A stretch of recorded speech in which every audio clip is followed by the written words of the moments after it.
اس نے اپنے ہاتھ کی پشت اس کی جانب کرتے ہوئے کہا، جس میں سونے کی انگوٹھی اپنی فتح پر مطمئن تھی۔ ٹائیگر کو حیرت ہوئی۔ انس نے تو کہا تھا کہ بڑی کی منگنی ہوئی ہے۔ بڑی کی ہو یا چھوٹی کی مجھے کیا؟ اگلے ہی پل اس نے سر جھٹکا۔ ہماری منگنی کا سن کر بہت خوشی ہوئی ہوگی نا آپ کو؟ سوچا ہوگا کہ جان چھوٹی، وہ برہمی سے کہہ رہی تھی۔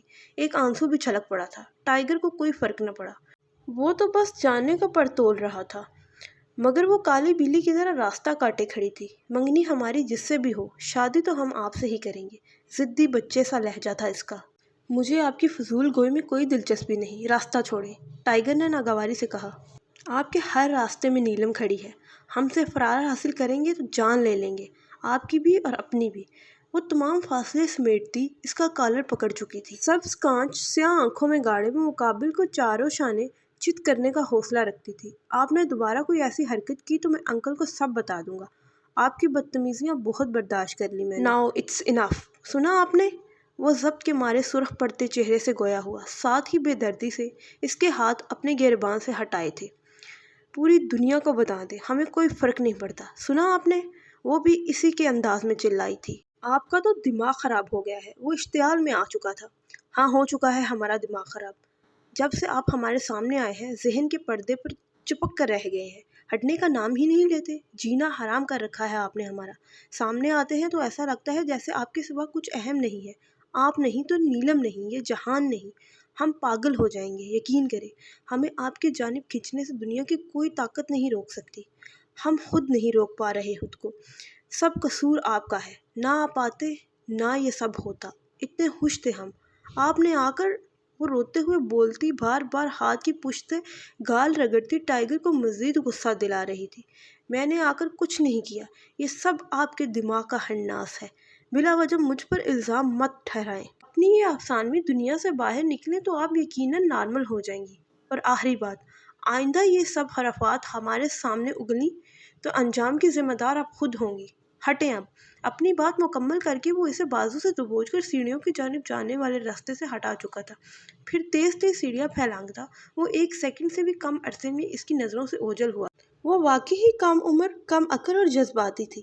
بچوں کی طرح ننگے پیر جلے فرش پر بیٹھی رو رہی تھی۔ اسے احساس نہیں تھا کہ وہ کیا کہہ گئی ہے، کیا کر گئی ہے۔ وہ نہیں سمجھتی تھی کہ جس معاشرے کا وہ حصہ ہے، وہاں عورت کو سچی محبت کے اقرار کی بھی اجازت نہیں، اور مرد کو صبح شام مختلف جگہوں پر مختلف عورتوں سے بلا خوف و خطرہ بے قراریوں کے اظہار پر کوئی روک ٹوک نہ تھی۔ اسے نہیں پتا تھا کہ وہ اپنی انا خودداری ایک انجان شخص کے سامنے کچل چکی ہے۔ اسے پتا تھا تو بس یہ کہ وہ اب انجان نہیں رہا تھا، وہ اجنبی نہیں تھا، وہ تو وہ تھا جس کا اسے انتظار تھا۔ اس کے لیے وہ اپنی دیواریں چارٹس سے بھرا کرتی تھی، مگر وہ بھول گئی تھی یا بھلا دیا تھا کہ قسمت میں جو لکھا ہے وہی ملتا ہے۔ چاہے آپ بچوں کی طرح ایڑیاں رگڑو یا سڑک پر لیٹ کے احتجاج کرو، قسمت بہری ہو جاتی ہے، وہ آپ کی نہیں سنتی۔ فارم ہاؤس میں داخل ہوتے ہی ایگل نے چاروں طرف نظر دوڑائی۔ کیا کمال کی جگہ تھی! ایک طرف ریگستان لگتا تھا تو دوسری طرف بہار کا سماں لگتا تھا۔ بہت سے مذہبی چولوں میں ملبوس افراد ٹرکوں پر سامان لوڈ کر رہے تھے، بڑی بڑی بوریاں کندھے پر ڈالے۔ وہ سب بہت مصروف نظر آ رہے تھے۔ یہ تین ٹرکوں میں کیا رکھا ہے؟ ہم کچھ مدد کر سکتا ہے؟ ایگل نے اپنے برابر ہی پنچاروں کی پچھلی نشست پر بیٹھے ڈیک کو مخاطب کیا۔ نہیں، تم اس میں کوئی مدد نہیں کروا سکتے، یہ تمہارا کام نہیں ہے، ڈیک نے سختی سے کہا۔ ارے واہ، تم بھی حماس کی طرح روب جھاڑنے لگ گیا ہے، ایگل نے برا مانتے کہا۔ اوہو، ایسی کوئی بات نہیں ہے یار، یہ سب اسلحہ ہے اور بلوچستان پہنچانا ہے، یہ کام شیر دل کرے گا۔ So don't worry about it. Driver کو اشارہ کرتے ڈیک نے پنچاروں رکوا دی۔ ایگل اس کی بات پر سر ہلاتا نیچے اترنے لگا۔ تم انگریزی بھی بولتا ہے، پڑھا لکھا بھی ہے، تو اس کام میں کیوں آیا؟ وہ دونوں ساتھ ساتھ چلتے زمین کی کچی سطح سے پتھر کی روش پر جا رہے تھے، جب ایگل کے سوال پر ڈیک کے قدم بے اختیار تھم گئے۔ چہرے پر تاریکی چھا گئی۔ ہمارا مطلب تم یہاں کا لگتا نہیں ہے، کوئی انگریز ٹائپ لگتا ہے۔ ایگل جواب نہ ملنے پر اپنے سوال کی وضاحت کرنے لگا۔ ڈیک نے سرد آہ شام کی بوجھل فضا کے سپرد کرتے قدم پھر آگے بڑھانے شروع کر دیے۔ اب پلٹنے کا وقت نہیں تھا، نہ اجازت۔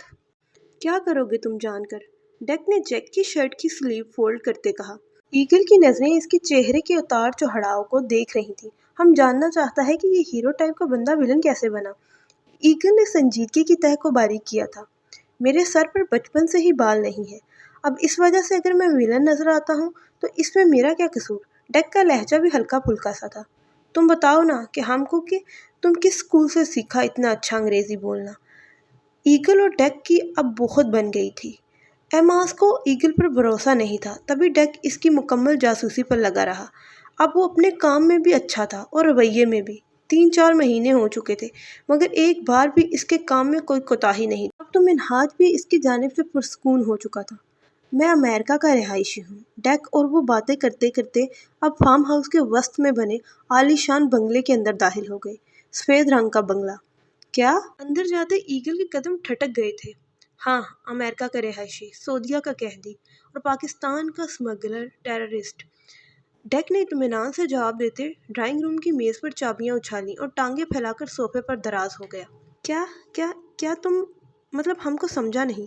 ایگل بھی سامنے صوفے پر آ بیٹھا مگر آگے کو جھکا بے آرام سا بے چین سا بیٹھا تھا۔ یہ سالوں پہلے کی بات ہے جب امریکہ میں لاوارث بچوں کو چائلڈ ہوم میں چھوڑ دیا جاتا تھا اور والدین آزاد ہو جاتے تھے اپنی اپنی زندگیوں میں۔ تب ایک ایسے ہی دو محبت کرنے والوں کا انجام ڈیک نامی شخص کی صورت میں ہوا۔ مجھے چائلڈ ہوم میں پھینک دیا گیا۔ یہ کیلیفورنیم کا چائلڈ ہوم تھا۔ ڈیوڈ وہاں کا سربراہ تھا۔ وہ بچوں سے جنسی لذت کا کام لیتا تھا۔ میں بھی ان بچوں کی گنتی میں اس وقت آ چکا تھا جب میں نے 11 سے 12 برس کی عمر میں قدم رکھا، مگر میں اسے بہت تنگ کرتا تھا۔ وہ ہمیشہ مجھے مارتا پیٹتا گالی گلوچ کر کے چلا جاتا۔ ایک بار اس نے مجھے اور 4-5 بچوں کو الٹا ٹانگ دیا اور ہم سے عاجز آ چکا تھا۔ اس رات ڈیوڈ نے لوہے کی راڈ گرم کر کے ہمارے جسم جھلسا دیے تھے، ہم سسک بھی نہ سکے تھے، رسوں سے جکڑے الٹے ٹنگے ہم آہیں بھی نہ بھر سکے، خون گردش بھی نہ کر سکا تھا اس رات ہمارے جسموں میں۔ تب 3 دن بھوکے رکھنے کے بعد وہ ہم سے اپنی لذت پوری کرنے میں کامیاب ہو گیا، ہماری ویڈیوز بنائی۔ تب میں 14 برس کا تھا۔ وہ رات بہت بھیانک تھی۔ میں نے بہت کچھ سہا اپنی زندگی میں۔ میرا جسم غلاظت سے بھر چکا تھا اور اس کا ثبوت اسی شیطان کے پاس محفوظ تھا۔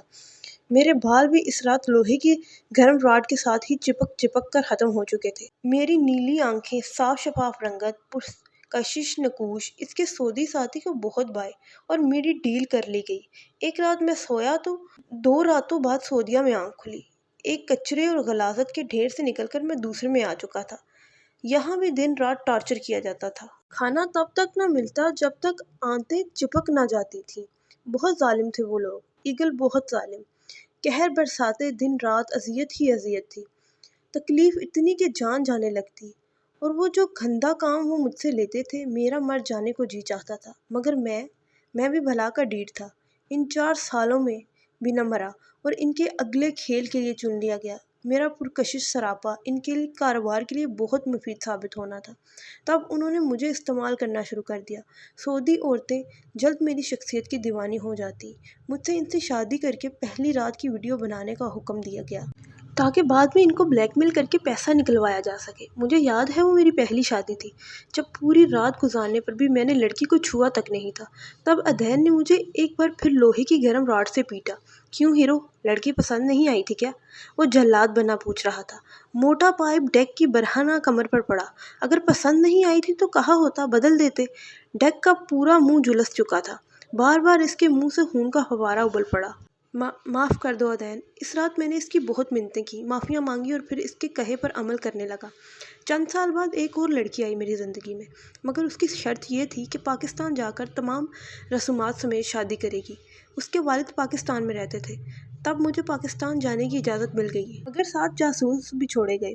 لیکن اس بار گیم میرے ساتھ کھیلی گئی۔ کراچی ایئرپورٹ پر چیکنگ کے دوران میرے بیگ سے اسلحہ نکل آیا، وہ بھی بلٹس کی بھرمار کے ساتھ اور بڑی بڑی رائفلز۔ میرے حواس کام کرنا بند کر گئے۔ مجھے دہشت گرد قرار دیا گیا اور ایک انڈر گراؤنڈ تہھانے میں ڈال دیا گیا جہاں ایک اور سعودی قیدی منہاج اسحاق قید تھا۔ تب ہم دونوں وہاں سے فرار ہونے میں کامیاب ہو گئے تھے۔ تب سے ساتھ ہیں۔ اودین اور ڈیوڈ تو سمجھے کہ میں وہیں اسی قید میں مر گیا، مگر میں زندہ ہوں۔ ڈیک کا چہرہ شدت جذبات سے سرخ ہو چکا تھا، سانس بھی معمول سے تیز چل رہی تھی۔ ایگل اس کی داستان سن کر سن ہو چکا تھا۔ تم وہاں سے فرار کیسے ہوا؟ ایگل نے بہت دیر بعد سوال کیا۔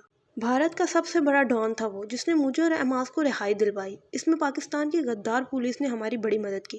ڈیک نے سرد آہ بھری۔ ایسا لگتا تھا جیسے وہ پھر ماضی میں پہنچ گیا ہو۔ پاکستان کا پولیس ایسا تو نہیں ہے، بڑا سخت ہے بھائی، ایگل کو اعتراض ہوا۔ یہ جو ٹرک کھڑے ہیں نا، ان کو پہنچانے والا بھی ایک پولیس والا ہی ہے، بلکہ ASP آہل ہے۔ 2.5 سال کی محنت کی، مگر کمائی سے دھاڑ بھی گیلی نہ ہو سکی، تو سارا ایمان ایک طرف رکھ کر فوراً پیسے جیب میں ٹھونسا اور جی حضوری شروع کر دی۔ ڈیک نحوست سے بولا، سر۔ ملازم لڑکے نے ڈرائنگ روم کے دروازے پر دستک دی۔ ڈیک نے اشارے سے اسے جانے کا کہا۔ چلو، تمہارا مال تیار ہو گیا ہے، افسردہ کرنے کو معذرت یار، اور رات کو آنا، ڈنر اکٹھے کریں گے۔ ڈیک نے اٹھتے ہوئے کہا، نہیں بھائی، افسردہ کیسا؟ ہم کو تو اچھا لگا کہ تم نے ہمیں اپنا دوست سمجھا۔ ایگل کے کہنے پر ڈیک نے اس کے کندھے کے گرد بازو پھیلا دیا۔